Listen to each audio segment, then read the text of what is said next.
జై శ్రీరామ్. అందరికీ నమస్కారం. వెల్కమ్ టు న్యూస్ అఖండ. నేను మీ కస్తూరి శ్రీధర్. మిత్రులారా, ఈ సృష్టిలో ఏ శక్తి అడ్డుపడినా సరే పాకిస్తాన్ పైన తీసుకోబోయేటటువంటి ప్రతీకార చర్య అయితే తప్పదని చెప్పేసి అమెరికాకు మన భారత్ అయితే స్పష్టం చేసేసింది. సరే, అసలు ఏం జరిగింది ఏందనేది ఈ న్యూస్ ద్వారా చెప్పుకుందాం, ఓకేనా? పహల్గామ్ ఉగ్రవాద దాడి నేపథ్యంలో భారత్ పాకిస్తాన్ల మధ్యన ఉద్రిక్త వాతావరణం నెలకొన్న సంగతి మీకు కూడా తెలిసిందే. ఈ క్రమంలోనే రెండు దేశాల మధ్యన యుద్ధం తప్పదన్న ప్రచారం జోరుగా అయితే సాగుతుంది. అది యుద్ధమే వస్తుందా, లేకపోతే మనం పోయి వాళ్ళ మీద దండయాత్ర చేస్తామనేది ఇక తెలుస్తుంది అనమాట. అయితే పహల్గామ్ ఉగ్రదాడికి ప్రతీకారం తీర్చుకోవడానికి భారత్ అయితే సిద్ధంగా ఉండాలి. ఇప్పటికే భారత సైన్యానికి ప్రధాని మోడీ పూర్తి స్వేచ్ఛను అయితే ఇచ్చినారు. దీంతో భారత సైనికులు ప్రతీకార చర్యకు ఉపక్రమిస్తున్నారని చెప్పేసి తెలుస్తుంది. వరుసగా అధికార వర్గాలతో మోడీ భేటీ అవుతుండడం మరింత ఉత్కంఠ రేపుతుంది. అయితే ఇరు దేశాల మధ్యన కొనసాగుతున్నటువంటి ఉద్రిక్త పరిస్థితుల నేపథ్యంలో రెండు దేశాలు కూడా సంయమనం పాటించాలని చెప్పేసి అగ్రరాజ్యమైనటువంటి అమెరికా సూచించింది. ఇక్కడ నేను ఒక మాట చెప్తున్నా. మొన్న ఈ మధ్య ఇరాన్ ఏదో అణుబాంబులు తయారు చేస్తుందని చెప్పేసి దాని మీద ఆంక్షలని పెట్టాలని, లేదు కాదు అంటే ఒప్పుకోకపోతే దాని మీద యుద్ధం చేయాలని చెప్పేసి ఒంటికాలి మీద లేసుకుంటా పోతివే ఎగురుకుంటా. ఇప్పుడు పాకిస్తాన్ వాళ్ళు వచ్చి ఏకంగా మా దేశం మీద దాడి చేసి సామాన్య ప్రజలను, అది కూడా మతం పేరున దాడి చేసి మా వాళ్ళని చంపినారు. మరి మేమెందుకు ఊరికే ఉండాలా? కాదు, నీతులు ఎదుటోడికి చెప్పేదానికే కాదు, మనం కూడా పాటించాలి కదా. నువ్వు మాత్రం ఆఫ్ఘనిస్తాన్ మీద యుద్ధం చేయనిపోతావు, ఇరాన్ మీద యుద్ధం చేయనిపోతావు, ఎవరి మీద అంటే వాళ్ళ మీద యుద్ధం చేయనిపోతావు, వాళ్ళు అట్టుండాలి వీళ్ళు ఇట్టుండాలని చెప్పి డిసైడ్ చేస్తావు. మరి పాకిస్తాన్ చేసింది లంగా వ్యాపారం, లత్కో వ్యాపారం అని చెప్పి నీకు తెలీదా? కాదు, నీతులు చెప్పే ముందు, సూక్తులు చెప్పే ముందు ఎవరు శుద్ధి ఎట్టాడిదనే తెలియాలి కదా, తెలుసుకోవాలి కదా. మరి ఏంది ఇదంతా కూడాను అంటాలే. కానీ ఈ విషయంలో ఈ పెహల్గామ్ దాడికి ప్రతీకార చర్య తప్పదని చెప్పేసి భారతదేశం అమెరికాకు స్పష్టమైన వైఖరినైతే వెల్లడించింది. ఏ డౌటే లే, దాంట్లో మొహాటం లే, తొక్కలే, దొబ్బేదే, వెనకడుగు వేసే ప్రసక్తే ఉండదు. ఇకపోతే ఈ దాడి కూడా ఎప్పుడు ఉండనుంది అంటే మే 9 లోపేననే సంకేతాలు కూడా స్పష్టంగా కనిపిస్తున్నాయి. పాకిస్తాన్కు సూటిగా మన ప్రధాని నరేంద్ర మోడీ గారు వార్నింగ్ ఇవ్వడం దీనికి బలం చేకూరుస్తుంది. ఈ నెల 9న జరగనున్నటువంటి రష్యా విక్టరీ పీరియడ్కు ప్రధాని మోడీ, అదేవిధంగా మన దేశ రక్షణ శాఖ మంత్రి అయినటువంటి రాజ్నాథ్ సింగ్ గారితో సహా రష్యా టూర్ రద్దు చేసుకుని మరి మోడీ అదే కసరత్తులో ఉన్నారు.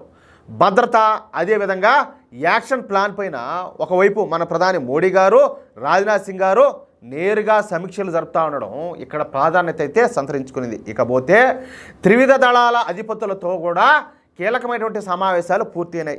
దేశ విదేశాలతో దౌత్యపరమైనటువంటి సంప్రదింపులు కూడా పూర్తయినాయి. అయితే దేశ విదేశాలతో కూడా దౌత్యపరమైనటువంటి సంప్రదింపులు పూర్తయినాయి. కొంతమంది ఉంటారు, ఇప్పుడేమో గమ్ము నుండి రేపు వాళ్ళ మీద దాడి చేసేటప్పుడే ఇది అన్యాయం, దారుణము, అక్కడ సామాన్య ప్రజలు చనిపోతారు, వాళ్ళు అటోళ్ళు వీళ్ళు ఇటోళ్ళు అని చెప్పేసి మధ్యలో ఈ లంగా వ్యాపారాలని కూడా మూలు పెడతారు కదా. అందుకని చెప్పేసి నాయన దాడి జరిగింది మా మీద, బాధపడుతుంది మేము, ఏమే మా సామాన్య ప్రజలను కోల్పోయింది మేము, మీకేమి కాదు, గిల్లించుకున్నాడు కదా నొప్పి అనేది ఎట్టుంటుందో తెలిసేది, మీకేం తెలుసు, మీరు మూసుకోవడం అని చెప్పేసి ఎవరైతే మధ్యలో పానకంలో పుడకలాగా బయటకు రావాలనుకుంటారో, ఎవరైతే క్వశ్చన్ చేయాలనుకుంటారో వాళ్ళందరితో కూడా సంప్రదింపులు అయితే జరిపేశారు. అయితే మన భారతదేశం సైనిక చర్యకు దిగుతుందా, లేదంటే ఉగ్రవాదుల ఏరివేతకు గతంలో లాగానే సర్జికల్ స్ట్రైక్ చేస్తుందా అనేది మాత్రం ఇంకా స్పష్టమైతే కావడంలే. కానీ ఈ గతంలో జరిగినట్టు ఏ సర్జికల్ స్ట్రైక్స్ అని చెప్పేసి మళ్ళీ ఇక్కడ కొంతమంది ఏమో దానికి ప్రూఫ్లు ఉన్నాయన్న వాళ్ళు కూడా ఉంటారు కదా ఇక్కడ.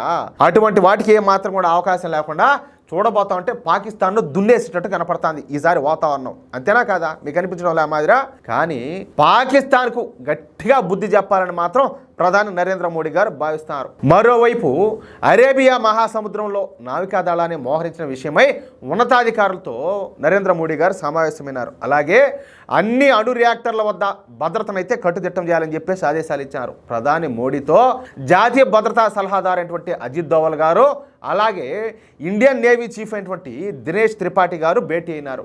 అరేబియా సముద్రంలో నౌకాదళ సన్నద్ధత పైన చర్చలు అయితే జరిగినాయి. అంతకుముందు ప్రధాని మోడీ గారితో జమ్మూ కాశ్మీర్ సీఎం అయినటువంటి ఒమర్ అబ్దుల్లా భేటీ అయినారు. జమ్మూ కాశ్మీర్లో భద్రతా పరిస్థితులపైన చర్చలు అయితే చేశారు. పహల్గామ్ ఉగ్రదాడి తర్వాత మోడీతో ఆయనకు ఇదే తొలి సమావేశం కావడం గమనార్హం అన్నమాట. ఎందుకంటే అక్కడ రేపు మనోళ్ళు యాక్షన్ ప్లాన్ మొదలు పెడతారో, ఆడేమో ఎలక్షన్స్ జరిపితిరి, ఏమే రాజ్యాంగబద్ధంగా ఎలక్షన్స్ జరిపితే అక్కడ ప్రభుత్వం ఏర్పడింది. ఆ ప్రభుత్వం తరఫున ఈయన గారే ముఖ్యమంత్రి. మరి వాళ్ళతో సంప్రదింపులు జరపాలి కదా, చర్చలు అయితే జరగాలి కదా, ఎందుకంటే వాళ్ళు రేపు కేంద్ర ప్రభుత్వాన్ని సహకరించాలి కదా, లేకపోతే వీళ్ళు కూడా డిక్కీలు బాగా కొడతారు. అందుకని చెప్పి ఆయనతో కూడా సమావేశం పెట్టారనమాట. దీంతో ఇరు దేశాల మధ్యన అంటే పాకిస్తాన్కు భారత్కు మధ్యన ఉద్రిక్తతలు చెలరేగిపోయినాయి.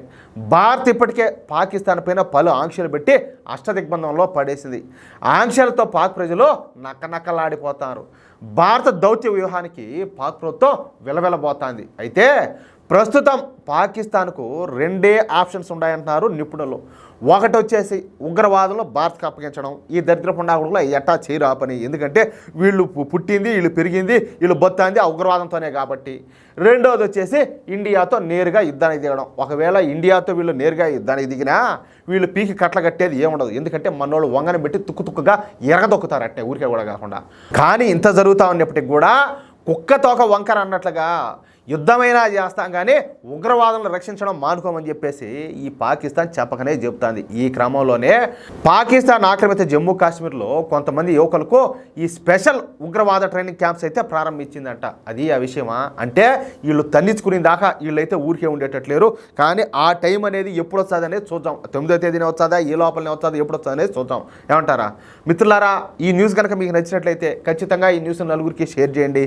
అదేవిధంగా ప్రతి ఒక్కరు కూడా మీ యొక్క అమూల్యమైన అభిప్రాయాలను ఖచ్చితంగా స్పష్టంగా కామెంట్ రూపంలో తెలియజేయండి. అలాగే ఇంతవరకు మీరు కనుక మన ఛానల్ను సబ్స్క్రైబ్ చేసుకున్నట్లయితే ప్రతి ఒక్కరు కూడా మన ఛానల్ సబ్స్క్రైబ్ చేసుకోండి, సపోర్ట్ చేయండి ప్లీజ్. జై శ్రీరామ్, జై హింద్.